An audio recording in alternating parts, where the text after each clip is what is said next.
I thought I was inheriting a piece of history, a connection to my family's past that I could finally understand. But what I inherited was something far darker, a nightmare buried beneath the surface, waiting for someone like me to dig it up. This isn't just a story about a house, it's about a place where the cries of the past never stopped, where the soil itself pulses with agony, a place that doesn't just remember, it consumes. And now, it has me. When I arrived, I was looking for answers. I thought I'd find old secrets, maybe even some forgotten truths. But what I found wasn't meant to be uncovered. Some things are buried for a reason. What would you do if you were in my place? Would you press on, even as the shadows grew darker? Or would you turn away, knowing that what's hidden could swallow you whole? But walking away isn't always an option. This land doesn't just hold on to its secrets, it holds on to you. The moment you step onto its cursed ground, you're no longer an observer. You're a part of its story, a story written in chains, in blood, in endless suffering. I should have left the moment I arrived. The air was heavy, the silence unnerving, like the land itself was alive and watching. But I didn't leave. Something pulled me deeper, a force I couldn't see but felt in every step. I couldn't ignore it. This plantation isn't haunted the way you'd expect. The dead don't just linger here, they consume. They've been feeding for generations and their hunger never ends. What I found here isn't just a curse, it's a legacy. A legacy carved from pain, steeped in sacrifice, and darker than anything I ever imagined. Let me tell you the story of the Bloodstained Plantation. A place where history refuses to rest, and the sins of the past are alive, waiting for someone to bear their weight. So, I'll ask you one last time. Would you walk onto this land, knowing you might never leave? Or would you turn away, knowing its horrors could still find you? Because once you're caught in its grasp, it's not just the land that's cursed, it's you. When I first arrived at the plantation, it seemed ordinary, almost serene. The sprawling fields, the cracked but sturdy house, and the quiet that stretched endlessly, it all felt like a place frozen in time. But beneath the surface, something stirred, waiting for me to wake it. The signs were subtle at first. Floorboards creaked under my steps, though I barely moved. Shadows stretched longer than they should, reaching toward me when I wasn't looking. And then there were the whispers, soft, faint, just outside the range of understanding. I told myself it was the wind, but deep down, I knew better. It wasn't until I began exploring the house that the past began to take shape. I found the first clue in the library, a ledger bound in worn leather, its pages yellowed and brittle. Inside were names, hundreds of them, each one crossed out in thick black ink. The final entries were written in a trembling hand, their words chilling. The land must be fed, the blood will keep it alive. I felt a chill run through me. This was no ordinary plantation, it was a graveyard, its history soaked in pain and suffering. The deeper I delved, the stronger the unease grew. I uncovered faded photographs, rusted chains buried in the dirt, and strange carvings etched into the wooden beams of the house. At first I thought they were decorative, relics of a bygone era, but the shapes, twisted, angular, unnatural, felt like warnings. And then the dreams began. Each night they came to me, vivid and relentless. I saw the plantation as it once was, fields alive with labor, the crack of whips cutting through the air and the soil dark and heavy, drinking in the blood spilled upon it. Faces appeared, men, women, children, etched with torment and despair. Their mouths moved as if to scream, but no sound came, only silence. But these weren't just dreams, they felt like memories, though they weren't mine. Every morning I woke drenched in sweat, the stench of decay still clinging to me. I'd tell myself it was just the nightmares, but the signs were there during the day too. Objects would move when I wasn't looking. Doors opened and slammed shut without reason, and the whispers, they grew louder. It was as if the house was trying to speak to me, to warn me, or to pull me deeper into its grasp. Then, I found the symbol. It was carved into the floor of the basement, hidden beneath layers of dust and cobwebs. At first glance, it seemed like a crude design, something meaningless. But as I traced its lines with my fingers, a wave of cold swept over me, sharp and biting, as if the symbol itself was alive. This wasn't just a place haunted by the past, it was alive, feeding on it. The spirits trapped here weren't just lingering. They were bound, their suffering etched into the very fabric of the house, the land, and now me. And yet, I couldn't leave. Not yet. Something compelled me to stay, to uncover the truth. But the deeper I dug, the more I realized that the truth was darker than anything I could have imagined. The whispers weren't just random voices. They were trying to tell me something the land didn't want me to know. I wasn't just a visitor here. I was a part of this story now, bound by blood, by history, by something far older and hungrier than I could comprehend. The plantation wasn't a house, it was a prison, and I was its newest inmate. I didn't fully understand what I'd stumbled into until the plantation began to wake. At first, the unease was subtle. Shadows moved where there shouldn't have been any light. Doors creaked open, revealing nothing but darkness beyond. And the whispers, they weren't just faint murmurs anymore. They had taken on a rhythm, like voices speaking a language older than the land itself. Then the dreams returned, fiercer and more vivid. Each night, I saw the plantation as it once was, fields alive with the screams of the enslaved, the air heavy with ash and blood. Faces haunted my vision, gaunt and hollow, their eyes pleading with me to see, to understand. But these weren't just nightmares, they felt real, like memories seeping into my mind. One night, I woke to the sound of footsteps, slow, deliberate. They echoed down the hallway, stopping just outside my door. My breath caught as I strained to listen. The air was so still I could hear my heartbeat pounding in my ears. Summoning what little courage I had, I opened the door, but no one was there. Yet I felt it. The cold weight of unseen eyes watching me. The house wasn't just alive, it was aware. I began to see them during the day too, flickers of movement at the edges of my vision, faint impressions of people where no one should be. I told myself I was imagining things, but the land itself seemed to mock my denial. The trees outside twisted unnaturally, their branches curling as if they were reaching for me. The ground pulsed beneath my feet, alive with a dark, unrelenting hunger. Then came the first true encounter. It happened in the dining room. I had been sorting through old papers when I heard the whispers again, louder this time, rising and falling in a cadence that felt almost like chanting. The air grew heavy, pressing down on me like a physical weight. Then, from the corner of my eye, I saw her. A woman, her face pale and hollow, her eyes dark pits of sorrow. Chains hung from her wrists, dragging across the floor as she moved toward me. Her mouth opened, but no sound came out, only the faint scraping of rusted metal against stone. I wanted to run, but I was frozen, paralyzed by the weight of her presence. She stopped mere inches from me, her face inches from mine. Finally she spoke, her voice barely more than a rasp. "The land, it feeds. It will take you too." Before I could respond, she vanished, leaving only the sound of her chains rattling in the air. That was when I knew I couldn't ignore it any longer. The plantation wasn't just haunted, it was cursed. The spirits trapped here weren't merely lingering, they were being consumed, their pain fueling something far older and darker. In the basement, I found more symbols carved into the walls and floors. Each one seemed to pulse faintly, was enough as though they were alive. The patterns were intricate, their meanings just out of reach, but they filled me with a sense of dread. It wasn't until I compared them to the journal I'd found earlier that I began to piece together their purpose. These weren't decorations, they were bindings.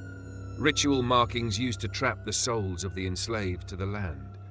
The master had found a way to ensure the plantation would endure, its power sustained by the agony of those who had suffered here. And now it was reaching for me. I began to notice changes in myself. The nightmares lingered long after I woke. Their images burned into my mind. My skin felt cold, my thoughts clouded. It was as if the land was trying to pull me deeper, to claim me as one of its own. The spirits grew bolder too. They appeared more frequently, their forms flickering between the living and the grotesque. Some pleaded for help, their voices trembling with fear. Others stared at me with hatred, as if blaming me for their torment. And then there was him, the master. I first saw his shadow one evening as the sun dipped below the horizon. Tall, imposing, it stretched across the wall, moving even as I stood frozen. His voice came next, low and mocking, filling the room though he wasn't there. "Do you think you can escape?" he asked, his tone dripping with disdain. "You're already mine, just like the rest." His laughter sent chills down my spine, but it also lit a fire of defiance in me. I didn't know how, but I knew I had to fight. Not just for myself, but for the spirits bound to this cursed place. The plantation wasn't just alive, it was a predator, and I was its next meal.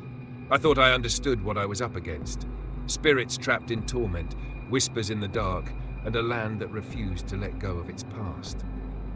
But I was wrong. This wasn't just a haunted place. It was a battleground, and at its center stood the Master, a tyrant whose cruelty had carved this nightmare into existence.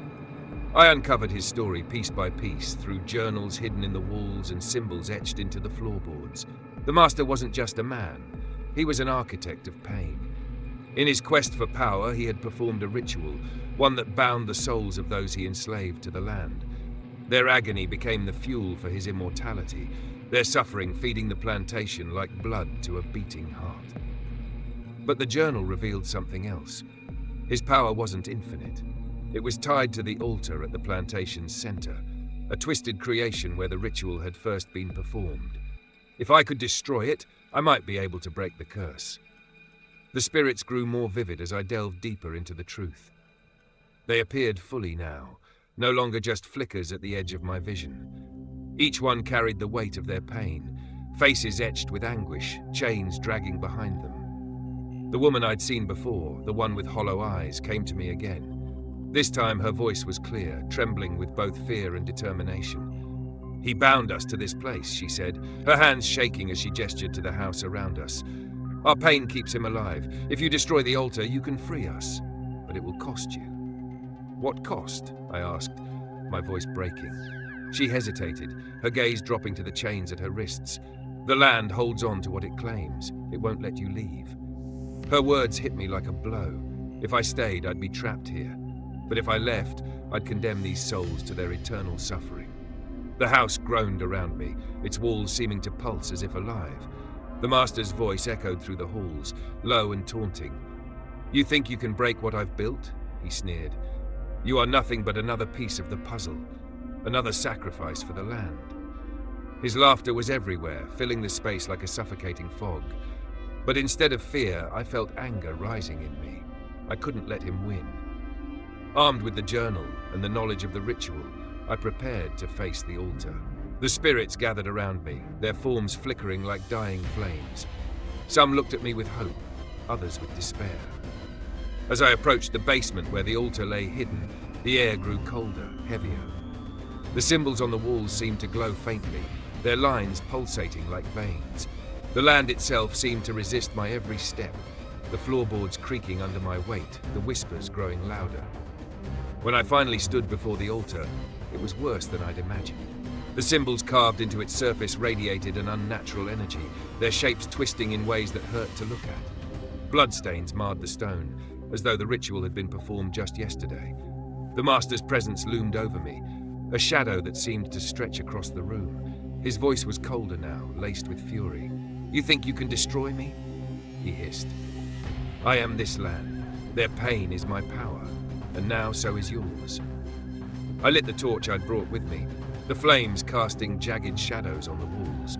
The Master's form flickered, his laughter turning to a roar. The spirits screamed, their voices rising in a cacophony of agony and rage.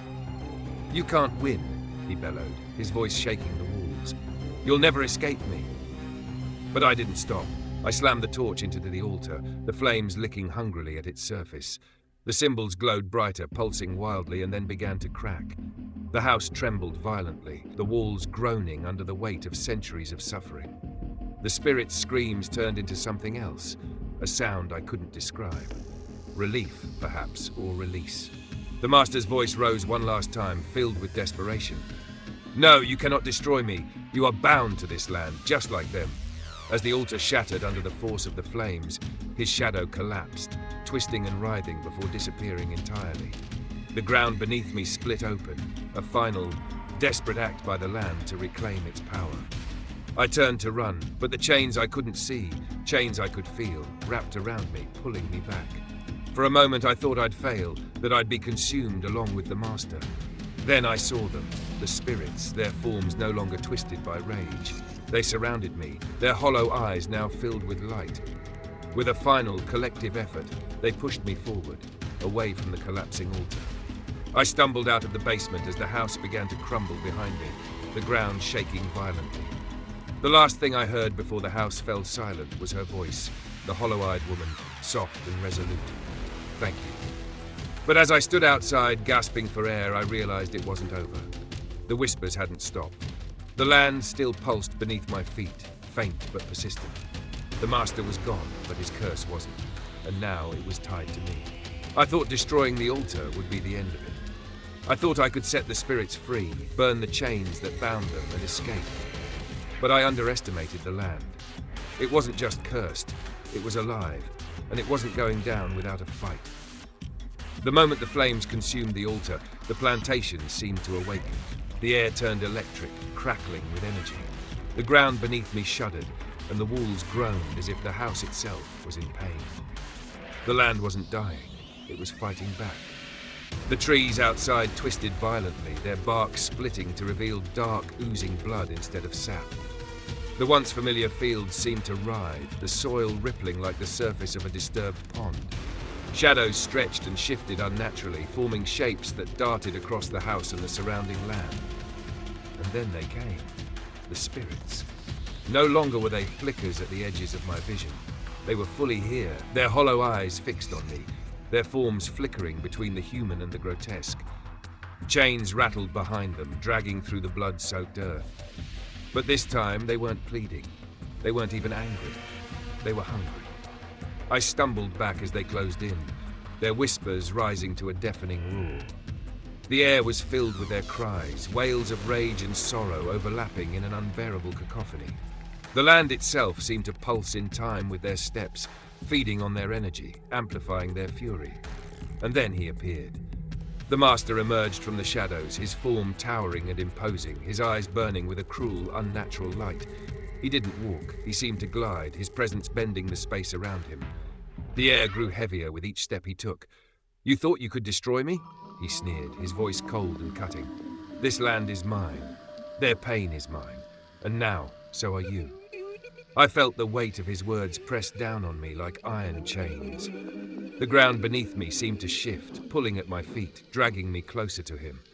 His laughter rang out, echoing in the air like a bell tolling doom. I fought to stand my ground, clutching the torch in my trembling hands. The flames flickered wildly, barely holding against the oppressive darkness that surrounded me. The spirits surged forward, their chains rattling louder, their forms becoming more distorted and grotesque with each step. My heart pounded as I stumbled back, the walls of the collapsing house groaning around me. Then I saw it. The carved symbols on the altar, though scorched and cracked, still glowed faintly beneath the flames.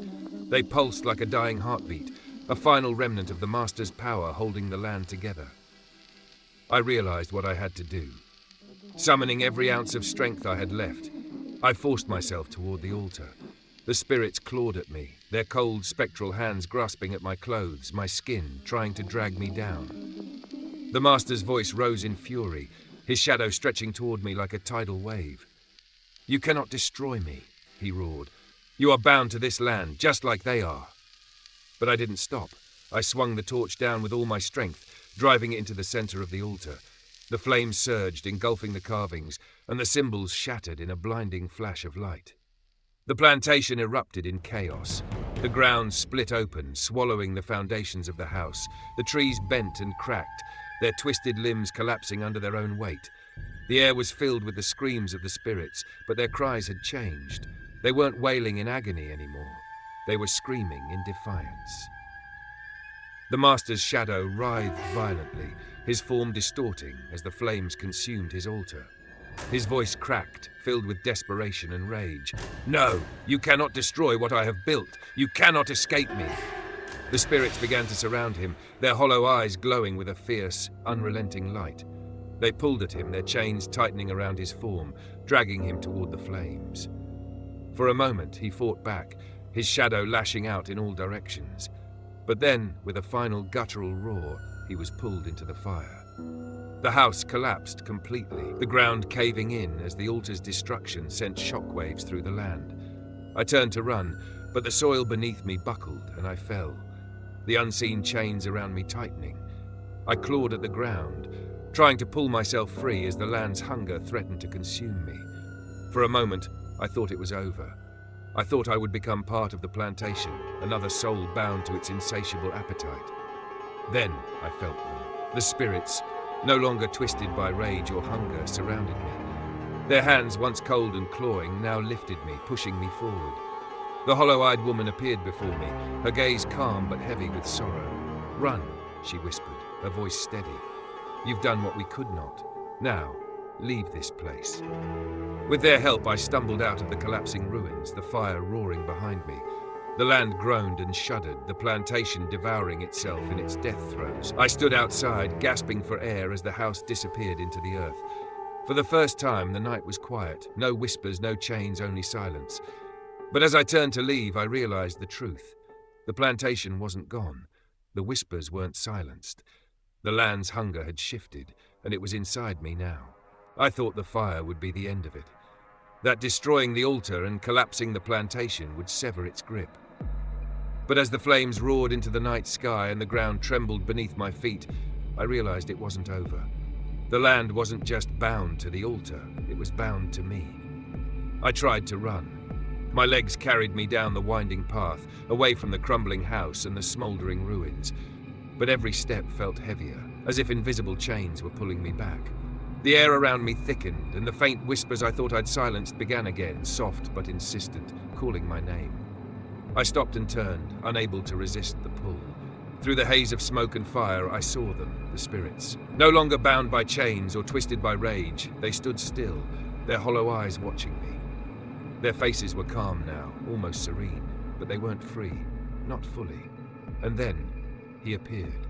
The master's shadow rose from the ground, larger than before, his form flickering like a dying flame but refusing to fade. His voice rang out, cold and mocking, carried by the wind. "You thought you could escape me?" he sneered. "This land is mine, you are mine. You cannot destroy what you are part of." I felt the weight of his words settle over me like a shroud.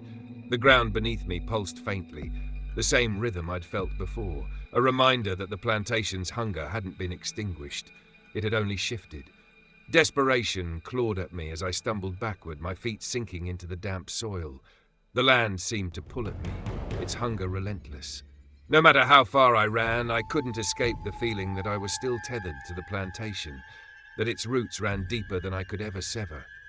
The master's laughter echoed, sharp and cruel, his shadow stretching toward me. The spirits turned their eyes toward him, their expressions unreadable. They began to move, surrounding him in silence, their presence a challenge to his power. One of them stepped forward, the hollow-eyed woman, her gaze locked on mine, her voice calm but filled with sorrow. "You cannot run," she said. "The land still holds you as it holds him, but it is weakened now. You can break it, truly break it, but only if you stay." My heart sank. I understood what she meant, but I didn't want to accept it. I had escaped the fire, the altar, and the collapse of the plantation itself. I couldn't stay here. Not forever. But the whispers grew louder, the ground beneath me shifting with restless energy. The master's shadow loomed closer, his voice rising in fury. "They belong to me," he roared. "This land is mine. You cannot take it from me." The spirits surged forward, their collective energy pushing against him, holding him back. The hollow-eyed woman reached out to me, her voice soft but resolute. "You have a choice," she said. "Stay and end it for all of us, or leave and let it begin again." Her words struck me like a blow. If I stayed, I could sever the plantation's power entirely, break the curse that had enslaved so many souls. But the cost would be my own freedom, my own life tied to the land forever. If I left, the curse would survive. The land would wait, finding new victims to feed its hunger. I looked at her, then at the spirits behind her, their faces a mixture of hope and sorrow. Finally, I turned to the master, his form flickering but still strong, his shadow clawing at the edges of the scene. The weight of the decision bore down on me. Option 1, breaking the chains. I stepped forward, past the spirits, toward the flickering shadow of the master. His laughter faltered, turning into a roar of defiance as he realized what I intended. "You dare?" he spat, his form shifting wildly. "You will lose everything." I reached out, touching the earth where the altar had stood, feeling the pulse of the land. It throbbed like a living thing, hungry and desperate. Closing my eyes, I focused, channeling the spirit's energy, my anger, my grief. The ground shook violently as the air erupted with the sound of shattering chains. The spirits' forms grew brighter, their voices rising in a crescendo of release. The master's shadow twisted and writhed, his screams fading as the land consumed him, and then silence. When I opened my eyes, the spirits were gone. The plantation lay still, the hunger finally extinguished. But I stayed. I could feel the land's weight in my bones, its pull in every breath. The curse was broken, but the price was me. Option 2, walking away. I turned from the spirits, my heart heavy with guilt. I couldn't do it. I couldn't sacrifice myself, even for them. I'm sorry, I whispered, as their faces flickered with a mixture of understanding and sadness. The hollow-eyed woman nodded, her expression unreadable. Then it will wait, she said. It always does. I ran, the whispers following me but fading as I left the plantation behind. When I turned back, the smouldering ruins were barely visible, but I could still feel it. The pull, the weight. The curse wasn't gone, it was waiting. No matter what I chose, the land had left its mark on me. Its whispers lingered in the corners of my mind, its pull a constant presence in my life. The plantation was gone, but its hunger lived on, in me, or in the shadows waiting to claim someone else. I thought I could escape. I thought breaking the altar, collapsing the house, and freeing the spirits would end it. But curses like this don't just disappear. They don't die. The plantation is gone now, reduced to ash and ruin, its walls swallowed by the earth. The spirits, bound for centuries, have been released. Their cries of anguish have turned to silence, and yet the silence isn't comforting. Even far from that cursed place, I feel it. The pull of the land. The whispers, faint but persistent, trailing me like a shadow I can't shake. At night, I hear them clearer, chains dragging through the darkness, a voice just beyond the edge of hearing calling my name. The land doesn't forget. It clings to those it touches, its roots digging deep. I try to tell myself that I'm free, that I broke the curse, but deep down I know the truth. The plantation may be gone, but its hunger isn't. It's inside me now, a weight I can't explain, a tether I can't sever. And it's growing. Sometimes I catch glimpses of them, the spirits I thought I freed. They're different now, their forms no longer twisted by pain or rage. They linger in the corners of my vision, their hollow eyes watching. They aren't hostile. If anything, they seem patient, waiting. For what, I don't know. The Master's voice no longer taunts me, but his legacy lives on. I can feel it in the way the shadows stretch unnaturally when I'm alone. In the way the air thickens when I close my eyes. In the faint, rhythmic pulse of something far below the surface of my thoughts. I've tried to move on, to live a life untouched by the horrors I uncovered. But the land doesn't let go. It doesn't need chains or walls to hold me. It's already inside me, part of me. And now I wonder if it's part of you too. You've heard my story, you've felt its weight. The land knows when it's been spoken of, when its secrets are shared. If you've listened this far, then it knows you now. So, I leave you with this. What will you do? Will you ignore the whispers and pretend you never felt the pull? Or will you follow them, knowing the price of stepping onto cursed ground? Because the story doesn't end. It never does. It shifts, it waits, it finds new soil to take root in, new souls to consume. And if you're not careful, it might find you.